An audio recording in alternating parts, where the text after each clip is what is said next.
எல்லாரும் ஒரு நிமிஷம் எனக்காக எந்திரிச்சு நில்லுங்களேன் ப்ளீஸ். நான் சொல்றதை கொஞ்சம் ரிப்பீட் பண்ணுங்க. இந்த 2026 சட்டமன்ற தேர்தல்ல நாம எல்லாரும் உண்மையாக உழைப்போம், சத்தியமாக உழைப்போம், உறுதியாக உழைப்போம், ஒற்றுமையாக உழைப்போம். தேங்க்யூ. Please sit down.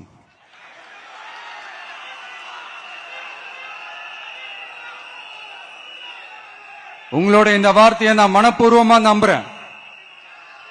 நான் ஏற்கனவே சொன்ன மாதிரி இந்த வரப்போற தேர்தல் இதுவரைக்கும் தமிழ்நாடு பார்த்திராத ஒரு வித்தியாசமான தேர்தல். நம்மளுடைய படை வரிசையும் அப்படிதான், ஒரு பவர் பேக்ட் ஃபோர்ஸ். இவ்வளவு நாள் இதை நாம மட்டும்தான் சொல்லிக்கிட்டு இருந்தோம். இப்ப கொஞ்சம் கொஞ்சமா அதை வெளியில சொல்ல ஆரம்பிக்கிறாங்க. என்னடா இந்த விஜய் கூட இருக்கிற போர்ஸை பார்த்தா சாதாரண போர்ஸ் மாதிரி தெரியல, மிலிட்டரியோட பெரிய போர்ஸா இருக்குது, வரப்போற எலெக்ஷனை கணிக்கவே முடியல, அப்படி இப்படின்னு சில குரல்கள்லாம் கேட்க ஆரம்பிக்குது. கணிக்கவே முடியலன்னு அவங்க வேணா சொல்லலாம், ஆனா மக்கள் ஆல்ரெடி கணிச்சு முடிச்சுட்டாங்க. அவங்க மனசை நல்லா புரிஞ்சு வச்சிருக்கிற நமக்கு அது நல்லாவே தெரியும்.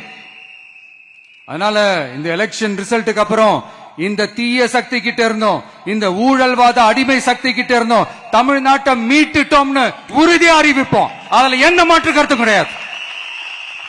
அதனால என் நெஞ்சில் குடியிருக்கும் தோழர்களே, தோழிகளே, உங்களோட நான் இருக்கேன், நம்மளோட நம்ம மக்கள் இருக்கிறாங்க. இதுக்கு மேல என்ன வேணும்? கான்பிடண்டா இருங்க, நல்லதே நடக்கும், வெற்றி நிச்சயம். மீண்டும் சந்திக்கும் வரை நன்றி, வணக்கம்.